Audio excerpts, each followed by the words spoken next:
Selamat datang saudara-saudari.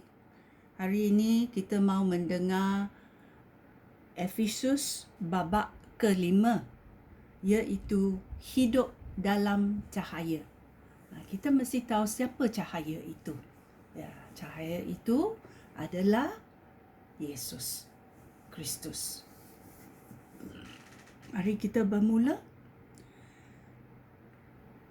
Kerana kamu anak-anak Allah yang dikasihinya, kamu mesti berusaha mengikut teladannya. Hidup kamu harus dijiwai oleh kasih, sebagaimana Kristus mengasihi kita.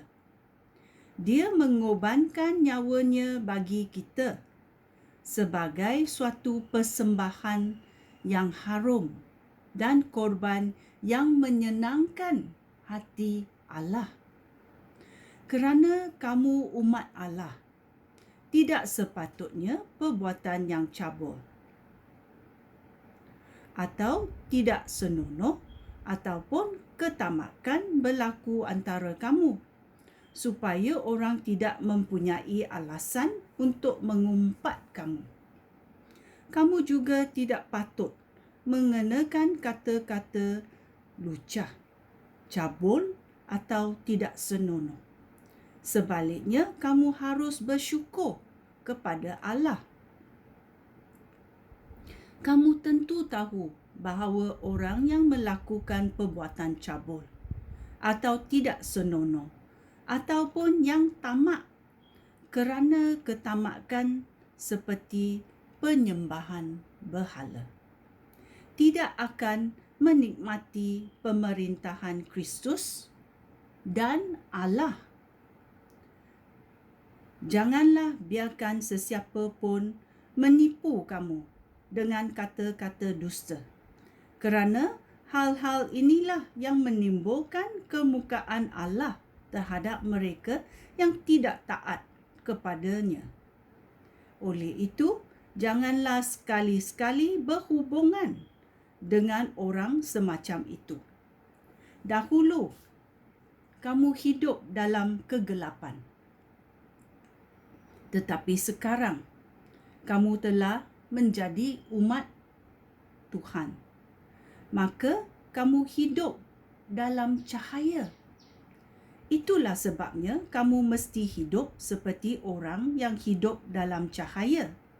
Kerana cahaya itulah yang menyebabkan orang melakukan segala sesuatu yang baik, yang adil dan yang tulus.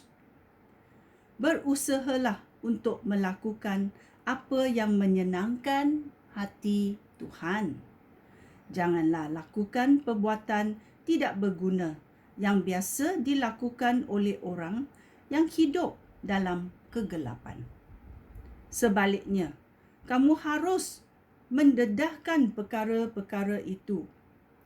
Sebenarnya, hal-hal yang dilakukan mereka dengan diam-diam amat memalukan untuk dipercakapkan. Segala sesuatu akan kelihatan dengan jelas apabila disinari cahaya. Kerana segala sesuatu yang dapat dilihat dengan jelas adalah cahaya. Itulah sebabnya dikatakan, bangunlah, hai kamu yang tidur, dan bangkitlah daripada kematian. Kristus akan menyinari kamu. Oleh itu, perhatikanlah cara hidup kamu dengan baik. Janganlah hidup seperti orang bodoh, tetapi hiduplah seperti orang bijak. Setiap kali kamu berpeluang melakukan apa yang baik, gunakanlah peluang itu. Kerana masa ini masa yang jahat. Janganlah bertindak bodoh, tetapi berusahalah untuk mengetahui apa yang dikehendaki Tuhan bagi kamu. Janganlah kamu menjadi mabuk oleh wain, kerana hal itu akan merosakkan hidup kamu. Tetapi hendaklah kamu dikuasai oleh Roh Allah, Gunakanlah kata-kata daripada Mazmur, nyanyian puji-pujian dan lagu rohani dalam percakapan kamu. Nyanyikanlah puji-pujian dan Mazmur kepada Tuhan dengan hati yang gembira. Hendaklah kamu sentiasa bersyukur kepada Allah Bapa bagi segala sesuatu. Demi nama Yesus Kristus, Tuhan kita. Amin. Suami dan isteri. Ayat 21. Untuk menghormati Kristus, hendaklah kamu taat kepada satu sama lain. Hai isteri, taatlah kepada suami seperti kamu taat kepada Tuhan. Kerana suami ialah ketua kepada isteri, sebagaimana Kristus ialah ketua kepada jemaah. Kristuslah penyelamat jemaah, iaitu tubuhnya. Oleh itu, isteri harus taat dalam segala hal kepada suami, sebagaimana jemaah taat kepada Kristus. Hai suami, kasihilah isteri kamu sebagaimana Kristus mengasihi jemaah dan mengorbankan nyawanya untuk jemaah. Kristus berbuat demikian untuk membersihkan jemaah dengan air dan dengan firman-Nya, supaya dia dapat menyerahkan jemaah kepada Allah.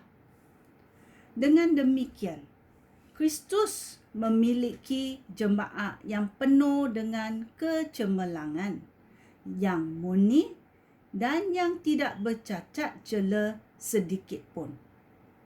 Suami harus mengasihi isteri seperti mengasihi tubuhnya sendiri. Orang yang mengasihi isteri bererti mengasihi diri sendiri. Tidak seorang pun pernah membenci tubuhnya sendiri. Sebaliknya, dia memelihara dan menjaganya, seperti Kristus juga memelihara dan menjaga jemaah. Kerana kita anggota tubuh Kristus. Di dalam Alkitab tertulis, itulah sebabnya seorang lelaki akan meninggalkan ibu bapanya untuk bersatu dengan isterinya, dan kedua-duanya akan menjadi satu. Ayat itu mengandungi erti yang dalam. Menurut pengertian aku, ayat itu berkaitan dengan hubungan antara Kristus dan jemaah. Tetapi ayat itu juga berkaitan dengan kamu. Setiap suami harus mengasihi isterinya seperti dia mengasihi dirinya sendiri. Dan setiap isteri harus menghormati suaminya. Kita mesti tahu macam mana hidup dalam cahaya dan dalam pengenalan suami isteri. Apakah kedudukan isteri dan apakah kedudukan suami? Bila kita percaya sebagai orang Kristian, kita mesti tahu dan kita mesti menjalankan kehendak Tuhan. Okay? Kita baca dengan teliti dan merenungnya supaya kita mengerti apa yang Tuhan nak kita buat dalam hidup ini. Sekian, terima kasih. Shalom.